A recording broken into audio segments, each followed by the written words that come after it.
Hi, on this Father's Day, I will be talking about fatherhood, especially my experience with fatherhood, being a dad myself, and also having my father and my grandfather.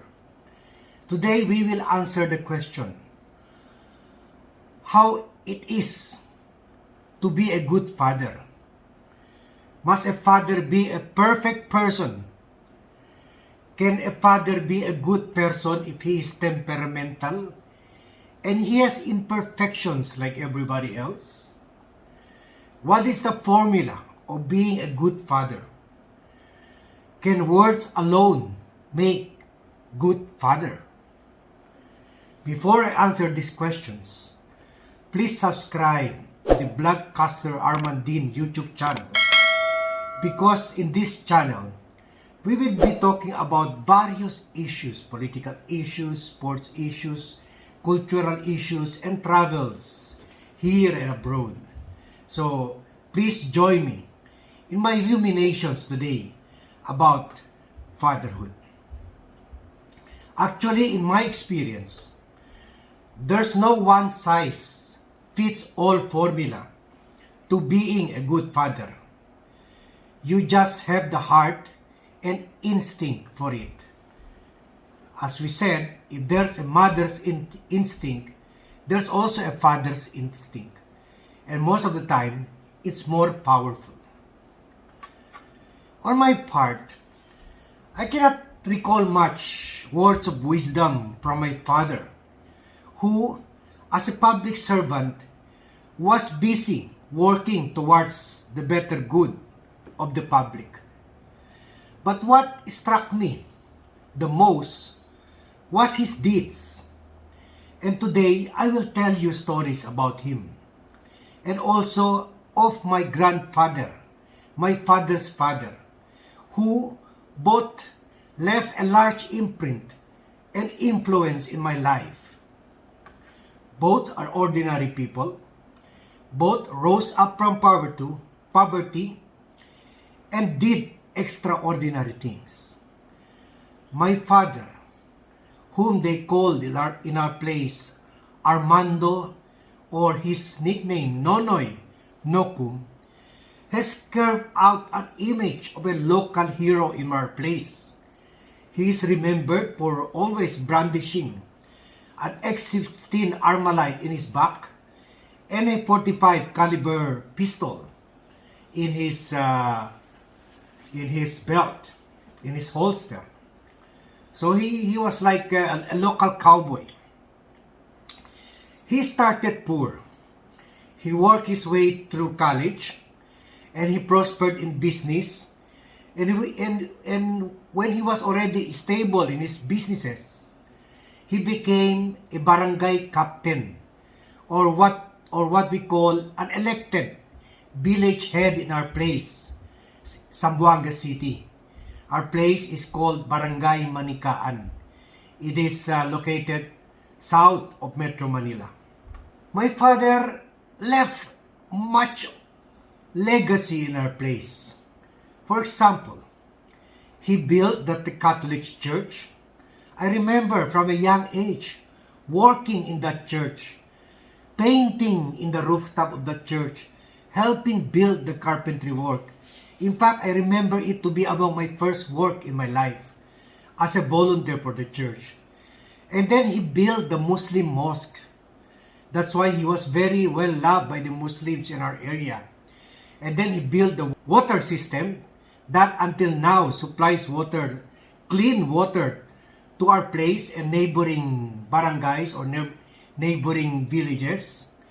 And he is also being seen with gratitude by our people for helping wage battles, with gun battles with Moro National Liberation Front, or MNLF rebels occupying a nearby island in the 1970s and the 1980s.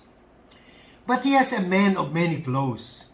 He was hot-tempered, a karate black belt who gets physical with people who go or do criminal acts in our place.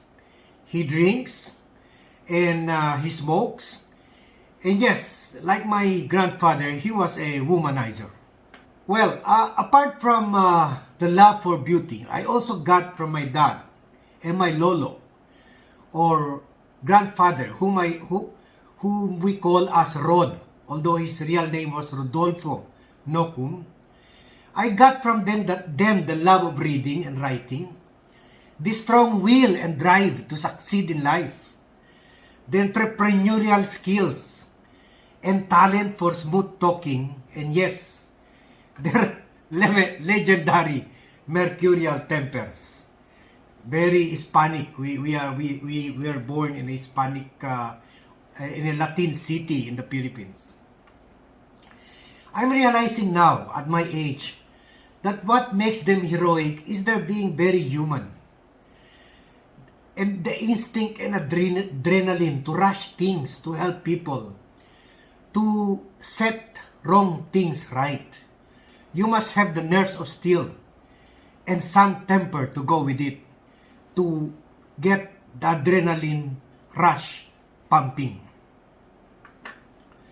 My dad passed away years ago.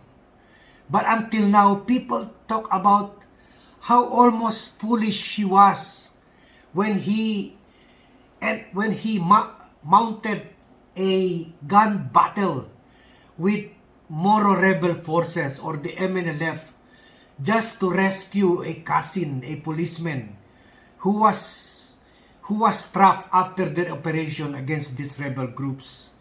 His name was Hari Natividad. And my dad risked his life and his men's life as a militia group leader to rescue him and to save our village from invasion. This same instinct or adrenaline for adventure drove my lolo, a college professor, early in his youth. He was born in Pampanga, Kapampangan, and he, even in romance, there's adventure because he eloped with my Lola Elma, and along the using a bangka along the Pasig River, and later on they settled in Zamboanga after the war. This devil may care attitude drove my Lolo Rod to risk life and limbs to serve as a telegraph operator for the underground Filipino guerrilla forces who were maintaining communication with U.S. General MacArthur after he fled to Australia before the fall of Bataan and Corregidor Island in World War II. That was my lolo, a leader of the guerrilla force, and he handled communication for the guerrilla forces. His storybooks tell about his exploits of using bomb-out cinemas to do his communication work by telegraph. And that way, he was not discovered because he was communicating from a cinema. He was relaying information from the guerrilla forces located all over Luzon and also towards the U.S. forces that still was helping out the struggling or what was left of the U.S. and guerrilla Filipino forces in the country, and who were fighting the Japanese towards their end. And because of this, when he was already discovered, my lolo had to flee to Mindanao, and that was when he settled in our place in Zamboanga City. So, as we celebrate Father's Day this Sunday, I reflect, and as we celebrate the day of the birthday of our hero, Dr. Jose Rizal, today, I reflect on on heroism as well. What makes for heroes? And I realized that our national hero, Jose Rizal, was flawed himself, being a humanizer himself. So he was far from perfect, but his imperfections makes him very human and also very driven. So the lesson I get from the lives of my father and my grandfather is that good fathers cannot be perfect. They have traits and character that speaks more about them strongly than spoken words. As they were both strict and not prone to express emotions towards their children. You know, they have this macho culture and must keep the impression that they are strong and not emotional even towards their children. But they spoke through actions. To me, they spoke through their lives. After all, spoken words can be full of empty air, if not much, with strong action and conviction. And that's what I got from them. And I'm lucky that because of their influence, I too started my own advocacy group of distributing books in 201 and then building libraries and giving scholarship to children of the MNLF, the forces that my father fought against, and also the Moro Islamic Liberation Front, and also of the Abu Sayyaf. My intention then with my group, advocacy group, which I call the Abu Sayyaf group, to counter the Abu Sayyaf group that were rising then, was to end the cycle of violence by telling these children and giving them opportunity to become professionals, to lay down the arms of their fathers, or not to avenge the deaths of their fathers, but to be businessmen, to be nurses, to be engineers, and some of them indeed became engineers, nurses, and are now working all over the world, thanks to my NGO. And I must have done a good job because later on, my daughter Arisa picked up the advocacy, headed it, improved on it, named it the Cristiano Islam Peace Library. She brought it to international attention. She got invitations to speak in the United Nations Assembly, the European Union Assembly, the Middle East Assembly, the Asian Assembly. She had been all over the world, Geneva, Switzerland, everywhere, to speak about our advocacy, our collective advocacy to fight terrorism with peace. And now, our NGO is supported and recognized by the European Union, by the United Nations, and financially supported by the Kofi Annan Foundation, a Geneva-based foundation that was set up by the late United Nations Secretary General Kofi Annan.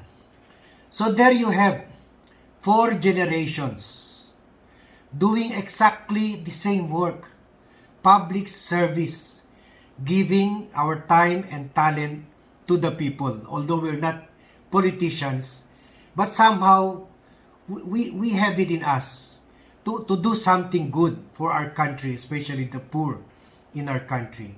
And I thank this to two poor yet heart-giving and sacrificing persons that I love in my life, who are very precious to me. My grandfather, Rod Nokum, and my dad, Armando Nokum. So I end my blog here. Again, please subscribe to the Blog Pastor Armandin YouTube channel because I'll be telling more stories about my life and about the NGO I started and now being run by my daughter. So good day and happy Father's Day.